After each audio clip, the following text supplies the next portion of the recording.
Body fluids. अच्छा, body fluids में सबसे पहले आपको पता होना चाहिए कि टोटल बॉडी वाटर क्या होता है। टोटल बॉडी वाटर नॉर्मली होता है 60% ऑफ द बॉडी वेट। अगली चीज़ जो पता होनी चाहिए कि आपको कि total body water is always inversely proportional to fat, मतलब कि जितना ज़्यादा फैट होगा उतना बॉडी वाटर कम होगा।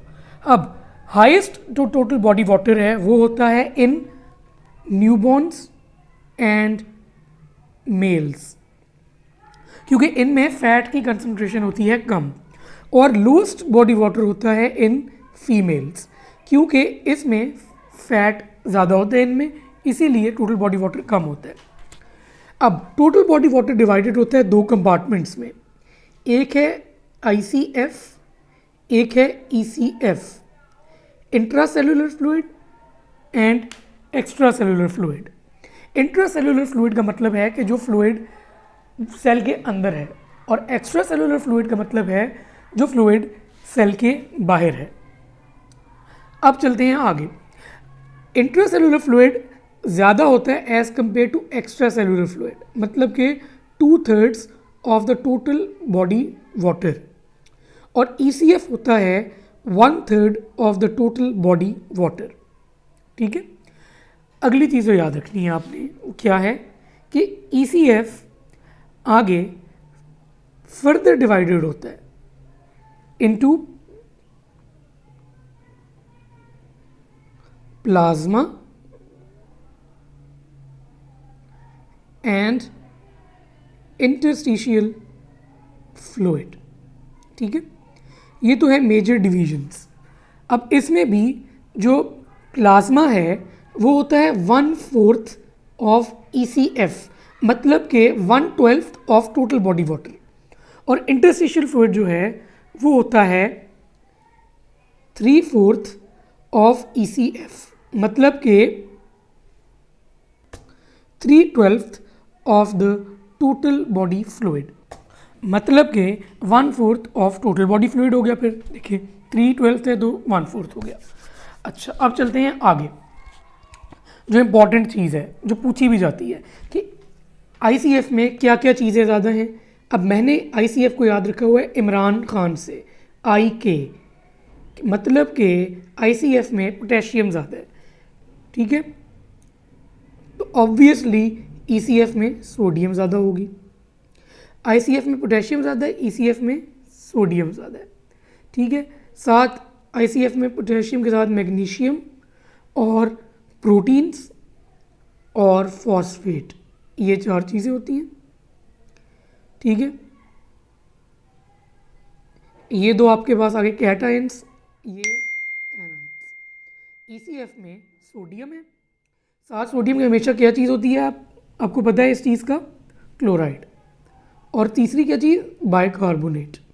तो ये तीनों चीज़ें ECF में ज़्यादा हैं एज़ कम्पेयर टू ICF। ठीक हो गया। अगली बात जो इम्पोर्टेंट है वो ये है कि प्लाज्मा और इंटरस्टिशियल फ्लूइड में क्या फ़र्क है। ठीक है, प्लाज्मा और इंटरस्टिशियल फ्लूइड में क्या फ़र्क है वो ये है कि प्लाज्मा के अंदर होती है प्लाज्मा प्रोटीन्स,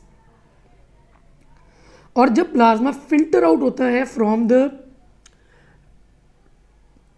ब्लड वेसल्स तो प्रोटीन्स रह जाती हैं अंदर। इंटरस्टिशियल फ्लूइड में प्रोटीन्स आती हैं कम, तो कम प्रोटीन्स होंगी इंटरस्टिशियल फ्लूइड में। ठीक है, ये तो हो गया बेसिक ओवरव्यू। एक और चीज़ थी कि आपको एक रूल है 60-40-20 का, कि total body water is 60% of the body weight. ठीक है ना, out of 60% 40% of the total body weight जो है वो ICF आ जाता है। ठीक है, और 20% of the total body weight बन जाता है ECF। ठीक है, मतलब कि टोटल बॉडी वेट का 60% बॉडी वेट जो है वो है आपका टोटल बॉडी वाटर। ठीक है, टोटल बॉडी वेट का 40% जो है वो बना रहा है ICF, और टोटल बॉडी वेट का 20% जो है वो बना रहा है ECF। ठीक है, अच्छा, अगली इंपॉर्टेंट चीज़, अब आते हैं थोड़ी सी इनकी डिटेल्स में। वो वाली डिटेल कि ये मैयर किस चीज़ से होते हैं, जो कि पूछा जा सकता है, पूछा भी गया है एक दो दफ़ा। जो टोटल बॉडी वाटर है वो मैयर होगा बाय D2O टाइट्रेटेड H2O और एंटीपायरीन। अब जो पूछा गया है ना ज़्यादा वो है D2O रिपीट हुआ है, पूछा गया है कि टोटल बॉडी वाटर को मेजर कैसे करते हैं। अब हम आते हैं ECF पे। ECF कैसे मेजर होगा? ECF मेजर आपके पास होगा via mannitol, inulin and sulphate. ये तीन चीज़ें आपका ECF मेजर करवाएंगी। ठीक है, मतलब कि ये ऐसी चीज़ है जो कि इनके बीच में जो सेल मेम्ब्रेन है उसे क्रॉस नहीं कर सकती। ये तीनों चीज़ें क्रॉस नहीं कर सकती, तो ये आपको ECF बता देंगे कि टोटल जो है वो कितना है। ये मार्कर है उसका। ठीक है, और ECF का मेन फंक्शन है कि वो ट्रांसपोर्ट करता है इलेक्ट्रोलाइट्स को। ये भी एक इंपॉर्टेंट चीज़ थी। अच्छा, फिर आपके पास आ जाता है प्लाज्मा। प्लाज्मा में आप देख रहे हैं कि प्रोटीन्स हैं। ठीक है, प्रोटीन में ज़्यादा क्या होती है आपको पता है? एल्ब्यूमिन। ठीक है, तो एल्ब्यूमिन मेजर करने के लिए आप करते हो रेडियो एक्टिव एल्ब्यूमिन। ठीक है, रेडियो लेबल्ड एल्ब्यूमिन है, और साथ ही साथ इवन्स ब्लूड है। इन दो चीज़ों से आप प्लाज्मा का लेवल देख सकते हो। और प्लाज्मा जो है, ठीक है, उसकी वैल्यू देखने के लिए आपको ये पता है कि ऐसी चीज़ होगी जो कि क्रॉस नहीं कर रही कैपिलरीज को, कैपिलरी मेम्ब्रेन को, तो इंटरस्टिशियल फ्लूइड में नहीं आ रही। ठीक है, तो ये तो हैं कंपार्टमेंट्स ऑफ फ्लूइड। अब अगर वो कहता है आपको कि इंटरस्टिशियल फ्लूइड निकालो, इंटरस्टिशियल फ्लूइड कैसे निकलेगा? आपने ECF की वैल्यू इधर से निकाल ली, इससे ECF की वैल्यू निकाल ली, उसमें से अगर आप माइनस कर देंगे प्लाज्मा की वैल्यू जो आपने इन दो चीज़ों से निकाली हुई है, तो आपके पास इंटरस्टिशियल फ्लूइड की वैल्यू आ जाएगी, मतलब इनडायरेक्टली आ रही है। और ICF की वैल्यू कैसे आएगी? कॉमन सेंस है कि आप टोटल बॉडी वाटर जो आपने निकाला हुआ है इन चीज़ों के थ्रू, उसमें से माइनस कर देंगे आप ECF जो आपने निकाला हुआ है इन चीज़ों के थ्रू।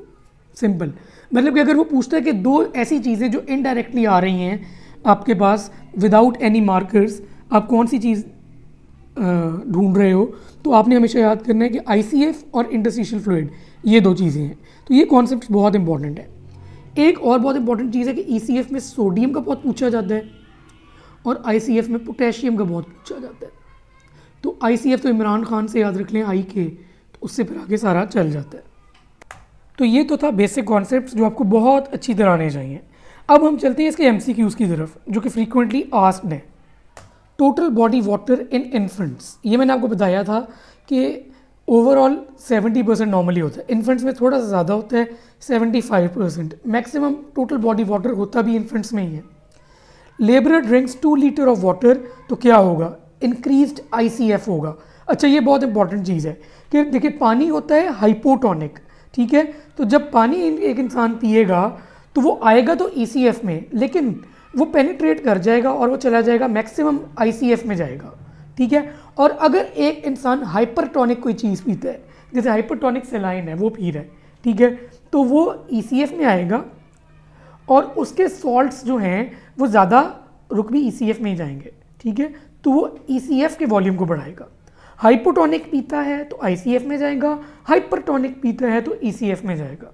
बहुत इंपॉर्टेंट कॉन्सेप्ट है, मल्टीपल टाइम्स पूछा गया है, तो इसमें गलती नहीं करनी है आपने कि अगर एक इंसान पानी पी रहा है सिंपल सादा, तो ICF इंक्रीज होगा।